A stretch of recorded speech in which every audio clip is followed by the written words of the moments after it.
Assalamualaikum warahmatullahi wabarakatuh. Halo Sobat Setia Fakta Kehidupan. Tidak lupa kami sampaikan salam sehat, salam sejahtera, semoga tercurah segala bentuk kebaikan dan juga kita semua dalam lindungannya. Seperti biasa, kita akan berbagi kisah dari yang unik, menarik, sampai bikin nangis. Mari kita simak kisahnya.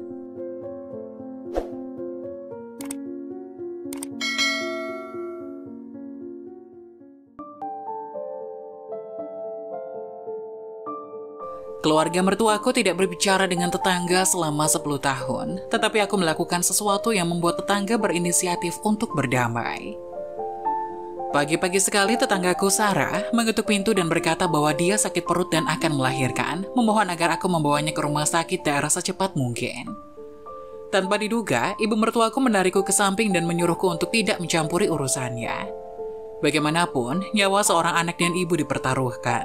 Bagaimana jika sesuatu terjadi padanya? Apalagi sekarang di desa, pada dasarnya tidak ada anak muda di rumah, jadi saya tidak bisa menolak. Suami Sarah bekerja di luar kota sepanjang tahun, dan pada dasarnya baru kembali sekitar setahun, dan bahwa tanggal kelahirannya juga 10 hari lebih cepat dari jadwal. Sekarang dia dan ibu mertuanya adalah satu-satunya yang ada di rumah.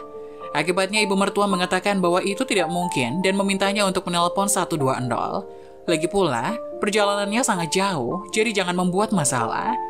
Melihat ekspresi menyakitkan Sarah, aku menyuruhnya masuk ke mobil dengan cepat. Tetapi ibu mertua menjatuhkan hukuman padaku dan berkata, "Saya tidak akan berbicara dengan kamu lagi." Sepanjang jalan aku penuh dengan pikiran. 10 tahun yang lalu ibu mertuaku dan bibi tetangga bertengkar sedemikian rupa sehingga mereka bahkan bersumpah untuk tidak pernah berbicara lagi satu sama lain. Masalahnya, ketika bibi tetangga memperbaiki rumah, dapurnya, mereka menempati gang untuk umum tanpa seizin keluarga mertuaku.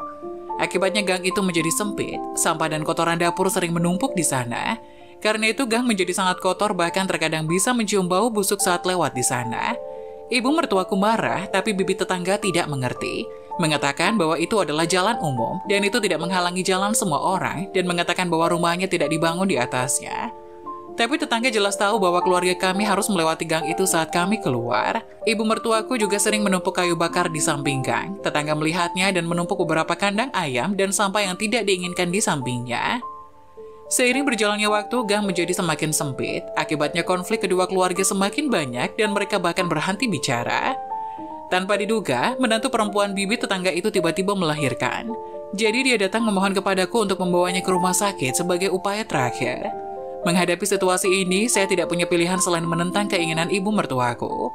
Ibu mertuaku terus memarahiku. Pergi dan sanjung orang setiap hari, dia belum pernah kesini selama bertahun-tahun. Aku tahu apa maksudnya, tapi bagaimana aku bisa menolak sesuatu seperti hari ini? Ketika aku mengirim Sarah ke rumah sakit, bayinya keluar dalam 40 menit setelah dia masuk ke ruang bersalin. Aku tidak bisa membayangkan apa akibatnya jika waktunya ditunda.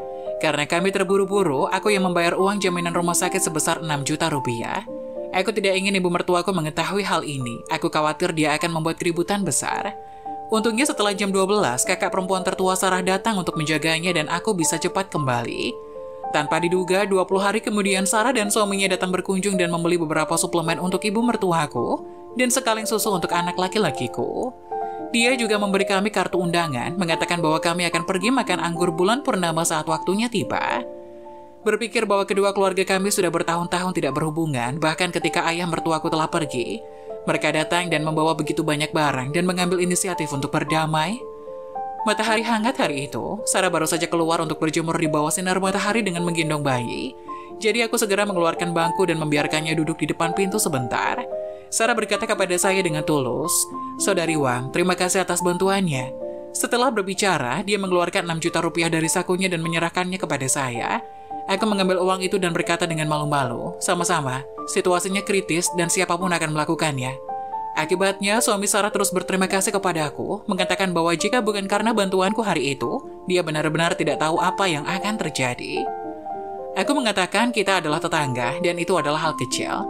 Aku tidak bisa membayangkan jika aku menolak saat itu. Sarah mengalami masalah, maka aku akan berdosa selama sisa hidupku. Tanpa diduga, Sarah berkata kepada saya dengan sungguh-sungguh, "Masalah dari generasi yang lebih tua tidak ada hubungannya dengan kita. Kita juga tidak dapat mengendalikan mereka. Kiki dan saya akan merombak dapur dan mengaspal ulang gang. Mendengar Sarah mengatakan ini, hatiku terhibur. Berpikir benar, kita kaum muda tidak boleh terus-menerus mengkhawatirkannya. Biarkan saja waktu yang akan mengubah. Tahu bergaul dengan tetangga secara rukun adalah hal yang paling penting. Karena tidak ada dari kita yang bisa menjamin bahwa suatu saat kita tidak membutuhkan bantuan orang lain. Belakangan, dapur tetangga direnovasi, gang itu juga kembali terlihat lebih luas dan bersih lagi. Ibu mertuaku tampaknya perlahan-lahan mulai melepaskannya seiring berjalannya waktu. Aku pun memetik sekeranjang buah wampe hari itu dan memberikannya kepada bibi tetangga. Dan bagaimana dengan bibi? Dia membuat roti kukus di pagi hari dan mengirim beberapa ke rumah kami. Oleh karena itu, bertetangga itu harus saling memahami dan bertoleransi agar setiap orang dapat hidup rukun dan hidup dengan damai.